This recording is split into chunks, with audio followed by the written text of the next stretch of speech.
I'm Bill Berry. I live here in New York, and I got to New York in 1981 with a whole group of friends who were determined to have great careers and a great time, and we did that. That was our goal.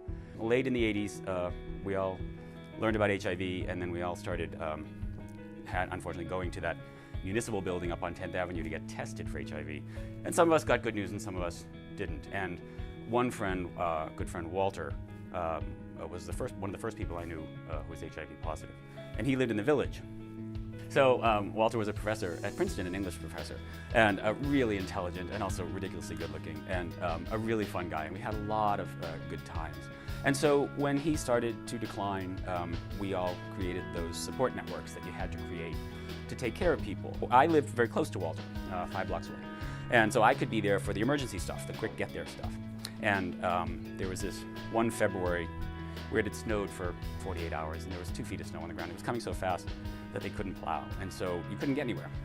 So it took me about 45 minutes to get to Walter's apartment, and he had a doctor's appointment that day. We were going to see if it was still going to happen, but we needed to check on him. So I got there after about 45 minutes, and he was declining and having a sort of tough day. So we talked about what we had to do, and I realized he didn't have any food and probably wouldn't get any, so I had to figure out a lot of things. And while I was there with him, he lived in a basement apartment. There's a window at the end of the room, and the stairs went by the window. And so I saw this figure come down the stairs, and it was early, and there's a knock at the door. So I said, who can that be?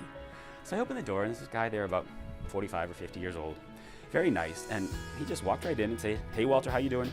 And he asked Walter if he took his meds and how he was feeling and what he was doing today, and he put food on the counter.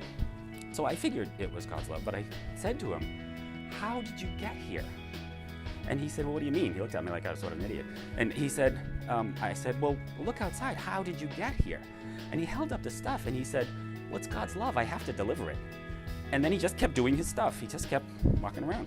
And he even helped me get Walter out of the apartment and upstairs to a cab, and we finally found one and got him to the hospital, which was amazing. And then that phrase, "It's God's love, I have to deliver it," became part of our dialogue with each other in this group. So that if someone did something nice for someone, not a gift or something, but if you did a favor for someone and they said thank you, your response would always be, "It's God's love, I have to deliver it." I realized at that point that God's love was part of this network that we had created, that we thought we were doing all by ourselves. God's love was there and did some things that we probably could not have done ourselves, and really was an essential part of that fabric of New York, of people getting together to help each other.